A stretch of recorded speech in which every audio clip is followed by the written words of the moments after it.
శుక్లాంబరధరం విష్ణుం శశివర్ణం చతుర్భుజం ప్రసన్నవదనం ధ్యాయేత్ సర్వవిఘ్నోపశాంతయే. మనం కలియుగంలో జీవిస్తున్నాం. కలియుగంలో ధర్మం ఒక పాదంలో మాత్రమే సంచరిస్తుందని అందరూ చెప్తారు. ఈ రకమైన పరిస్థితుల్లో అరిషడ్వర్గాలకు లొంగిపోయి మానవుడు దేహం యొక్క భ్రాంతితో, విషయముల పట్ల భ్రాంతితో, భ్రమతో బ్రహ్మతత్వాన్ని విస్మరిస్తున్నప్పుడు కలియుగంలో ఉండేటువంటి అందరినీ కూడా ఉద్ధరించడానికి మహోపాయాల్ని మహాత్ములందరూ కనిపెట్టారు.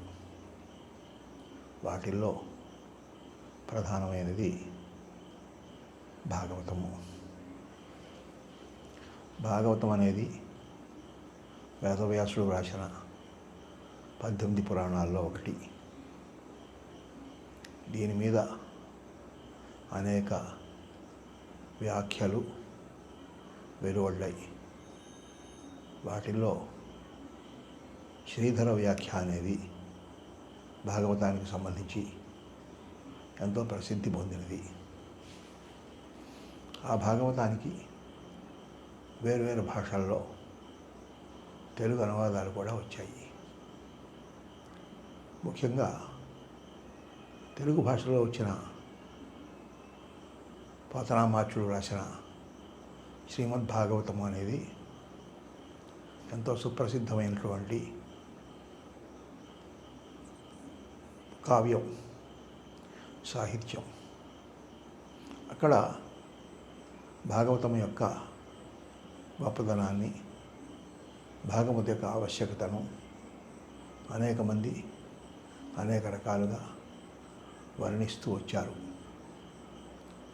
మనకు ప్రధానంగా ఈ మధ్యకాలంలో వచ్చిన వాటిల్లో యక్కిరాల కృష్ణమాచార్యుల వారు భాగవత రహస్య ప్రకాశము అని భాగవతంలో దర్శన భావంతో ఏ రకంగా చూడవచ్చు అనే దాని మీద కొన్ని సంపుటాలు తీసుకొని రావడం మాత్రమే కాకుండా భాగవతం యొక్క ఔన్నత్యాన్ని, ఉపాసనా విధానాన్ని, తత్వ విధానాన్ని, అదేవిధంగా అందులో ఉండే ఉపనిషత్ తత్వ సాంప్రదాయాలను, వీటన్నిటినీ కూడా సమన్వయం చేసి అందరికీ అందేటట్టుగా చెప్పారు.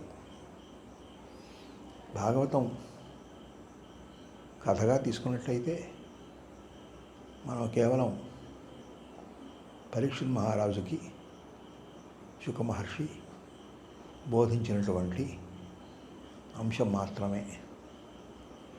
కానీ ఇది భాగవతంలో కథలు ఉన్నాయి, లీలలు ఉన్నాయి, విష్ణువు యొక్క తత్వం ఉంది, వాసుదేవుని యొక్క మర్మాలు ఉన్నాయి, నారాయణ యొక్క ఉపాసన ఉంది. ఇవన్నీ కూడా కలిస్తేనే భాగవత ధర్మం, భాగవత జీవనం అవుతుంది. ఎవరైతే కాయేన వాచా మనసేంద్రియైర్వా బుద్ధ్యాత్మనా వా ప్రకృతే స్వభావాత్ కరోమి యచిత్ సకలం పరస్మై నారాయణాయేతి సమర్పయామి అని అనుకుంటాడో, ఆ అనుకున్నటువంటి మహాత్ముడు పగలు కానీ, రాత్రి కానీ, సంధ్యా సమయంలో కానీ, ఎరుకతో కానీ, ఎరుక లేకుండా కానీ ఏది చేసినప్పటికీ కూడా భగవదర్పణముగా చేయడం అనేటువంటిది నేర్చుకున్నప్పుడు అక్కడ వ్యాపకంగా ఉండే దృశ్యభావం కానీ, సంకేతంగా ఉండే జ్యేష్ఠాభావం కానీ, ప్రతీకగా ఉండేటువంటి నారాయణ భావం కానీ ఏవీ కూడా ఉండవు. ఇవన్నీ కూడా అధిగమించి ఒక పురుషోత్తమ స్థితిని పొందడానికి ఒక చక్కని మార్గం ఎక్కడ కనపడుతుందంటే భాగవతంలో కనపడుతుంది.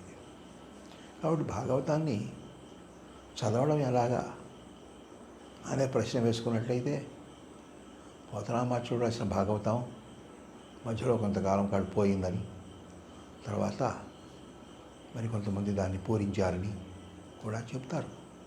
భాగవతంలోనే ఆ ప్రమాణాలు ఉన్నాయి.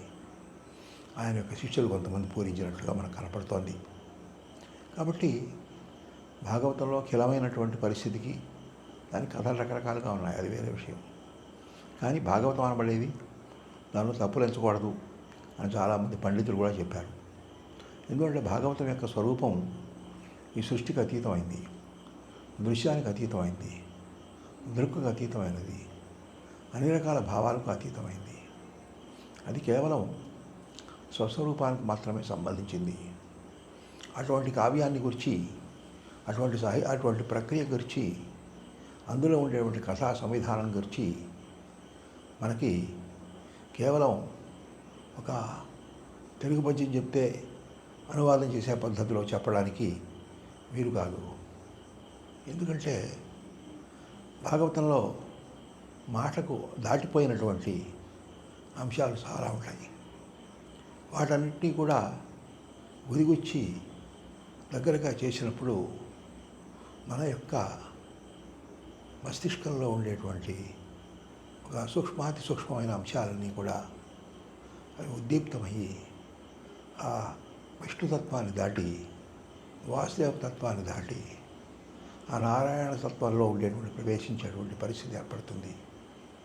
వీటిని సూచించడానికి గానే మనకు భాగవతం అనబడేది 12 స్కంధాలుగా వచ్చింది. ఈ 12 స్కంధాల ఉద్దేశం కూడా ఏమిటంటే ద్వాదశాక్షరి మంత్రము అని చెప్పేసని మనకు కృష్ణమాచార్యుల వారు ఒక ప్రత్యేకమైనటువంటి ఉదాహరణగా చెప్పుకుంటూ వచ్చారు. కాబట్టి ద్వాదశాక్షరి మంత్రం 12 అక్షరాలతో కూడుకున్నటువంటిది.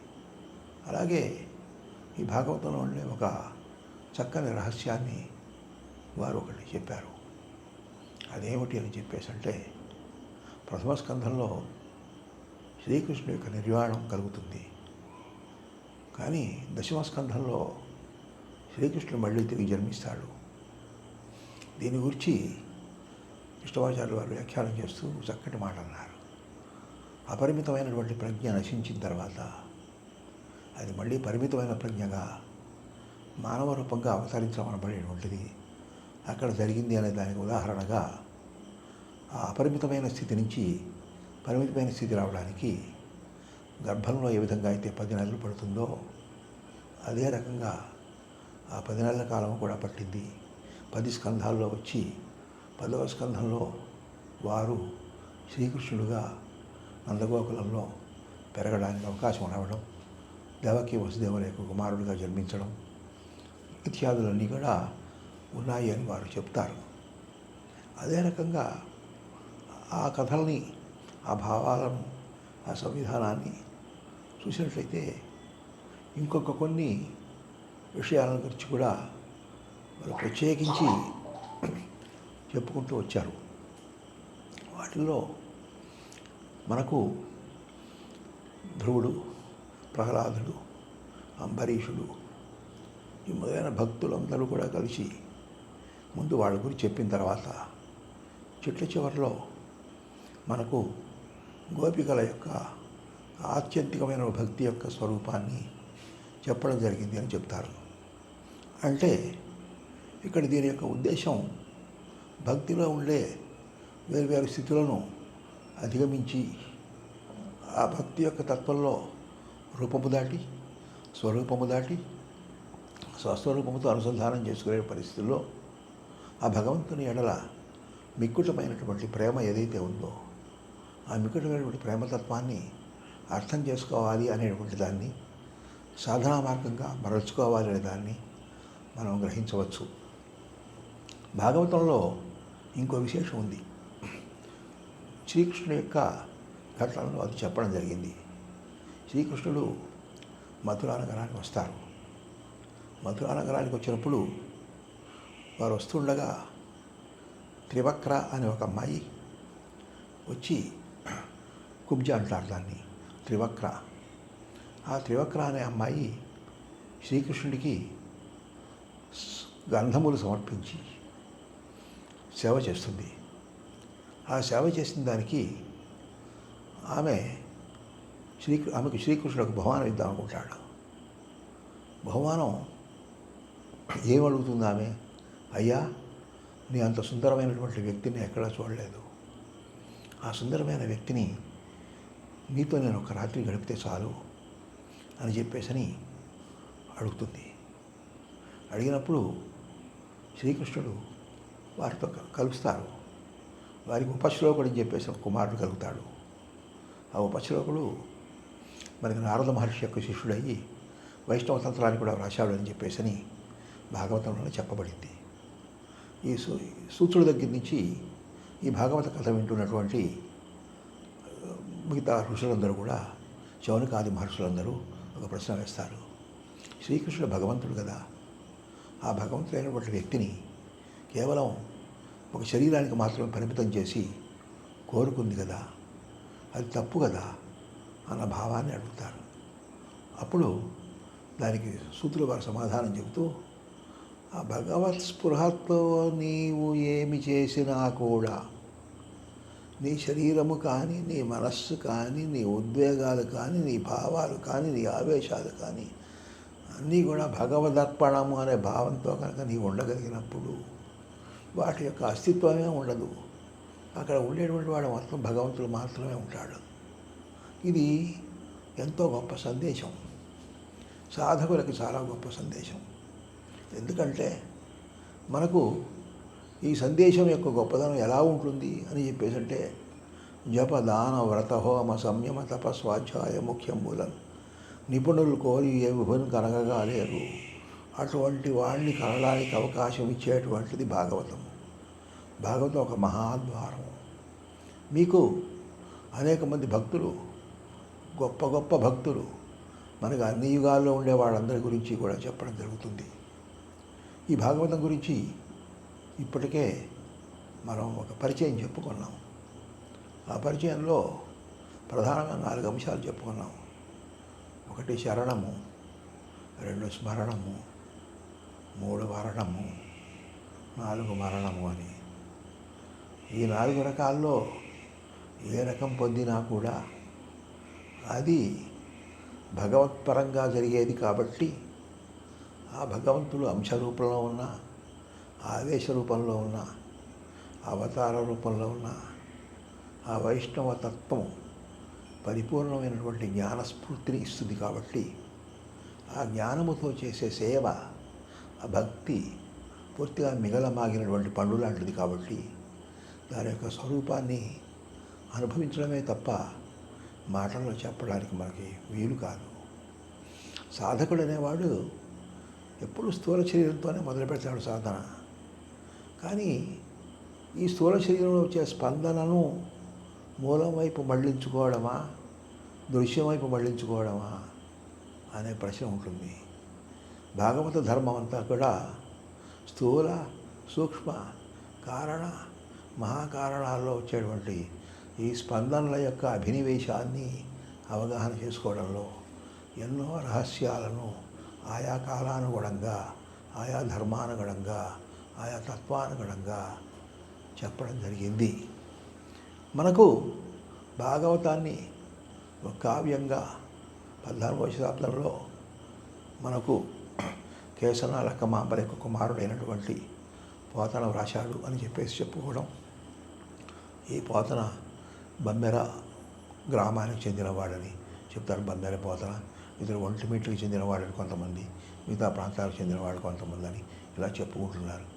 ఏది చెప్పినా కూడా అతడు గోదావరి ప్రాంతానికి ఓ చంద్రగ్రహణం రోజున వెళ్ళి అక్కడ తపస్సు చేస్తున్నప్పుడు, ఆ తపస్సు చేసినప్పుడు ధ్యానంలో ఉన్నప్పుడు అతడు రామచంద్రమూర్తి కనపడి, నీవు నా కోసం ఈ భాగవతం రాయి అని చెప్పి మనకు ఆ భాగవతాన్ని వ్రాశారు అని చెప్పేసి భాగవత కథనంలో చెప్పడం జరిగింది.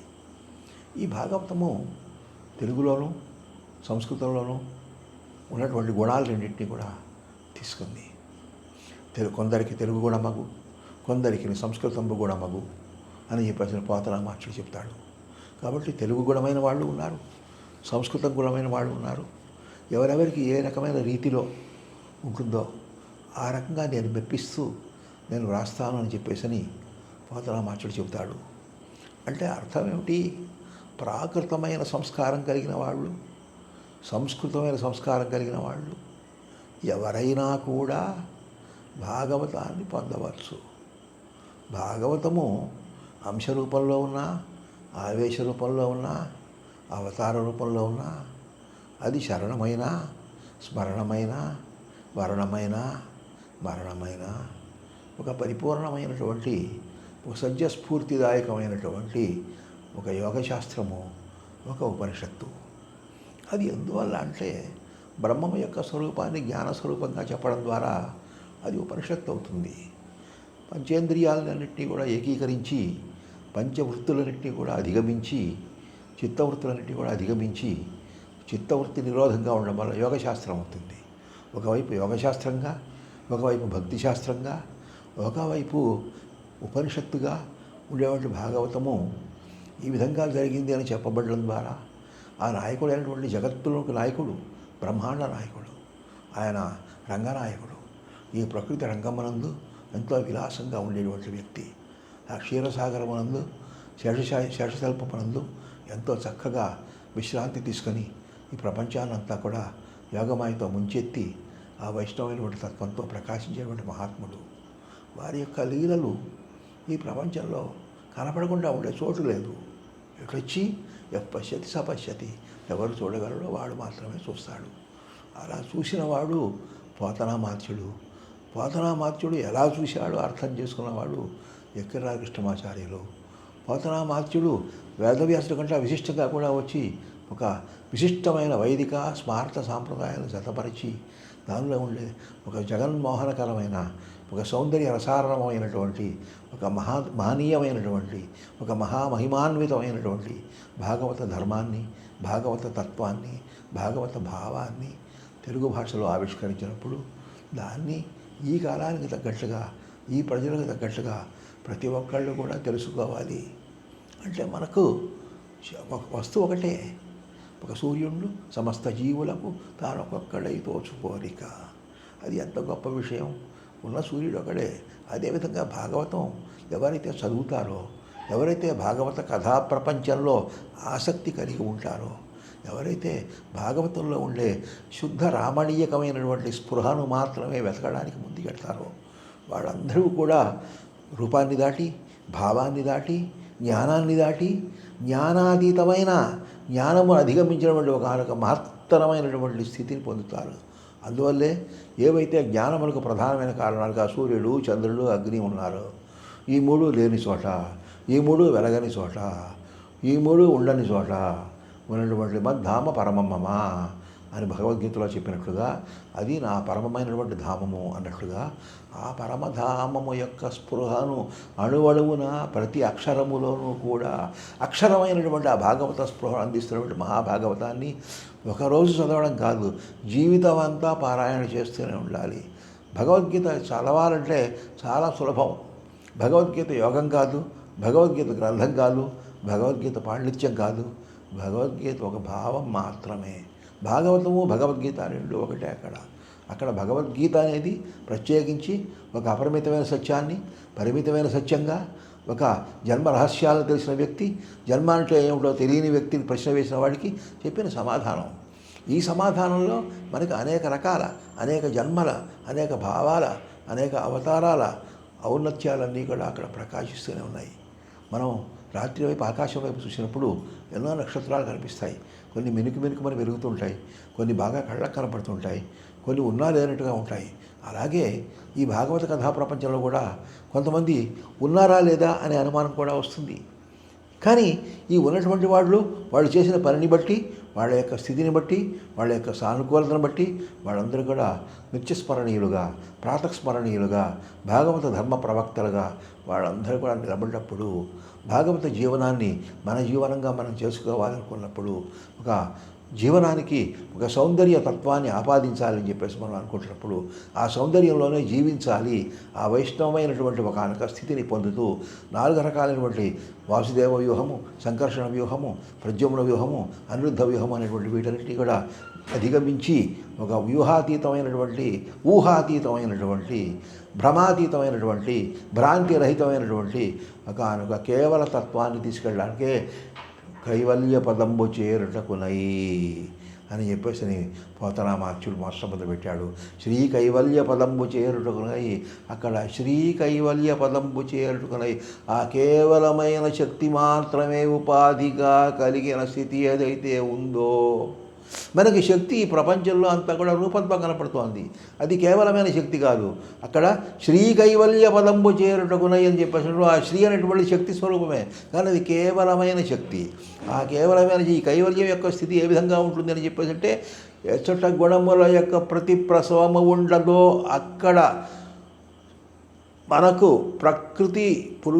పురుషుడు ప్రకృతి యందు స్థితుడై ఉంటాడో దాన్ని కైవల్యము అంటారని చెప్పేసి పతంజలి యోగ సూత్రాల్లో చెప్పడం జరిగింది. కాబట్టి ఆ కైవల్య పదం చేరడానికి మార్గము ఏది అని చెప్పేసి అంటే, శుభ్రమైన మార్గము, సత్వరమైన మార్గము, క్రమముక్తి కాకుండా సద్యోముక్తిని ప్రసాదించే మార్గం ఏది అని చెప్పేసి అంటే అది కేవలం భాగవతమే.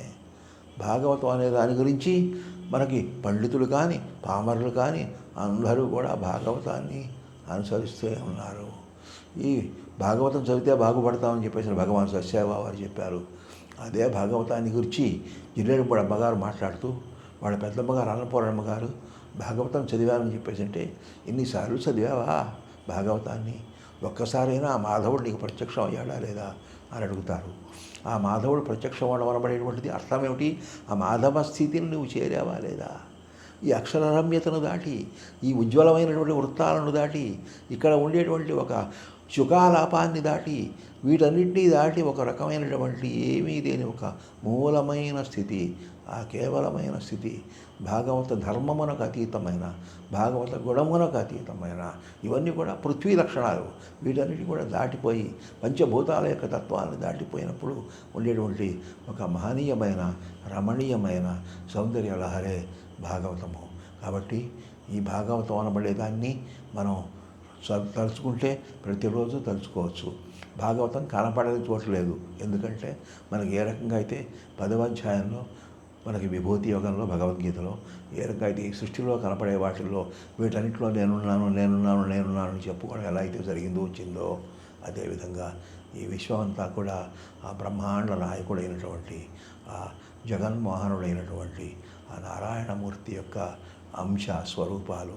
కాబట్టి దాన్ని లీలగా అర్థం చేసుకొని, దాని యొక్క ఔన్నత్యాన్ని అర్థం చేసుకొని, దానిలో నిబిడీకృతమైన రహస్యాలని మన జీవన తత్వంగా మనం మార్చుకున్నప్పుడు మనకి భాగవత జీవనం అనేది ఎంతో సులభ సాధ్యం అవుతుంది. దానికి సూత్రాలు అక్కర్లేదు, భాష్యాలు అక్కర్లేదు, వ్యాఖ్యానం అక్కర్లేదు. జీవించడమే పరమార్థం. అలాగే ఆ ఎరుకతో, ఆ మూలమైనటువంటి ఆ నారాయణ స్పృహతో మనం కనుక జీవనాన్ని కొనసాగిస్తే మన యొక్క ప్రతి క్షణం, ప్రతి భావం కూడా భాగవతమే అవుతుంది. ఈ సిరీస్ని మనం కొనసాగిస్తూ మనం దీనికోసం ముందుకు వెళదాం.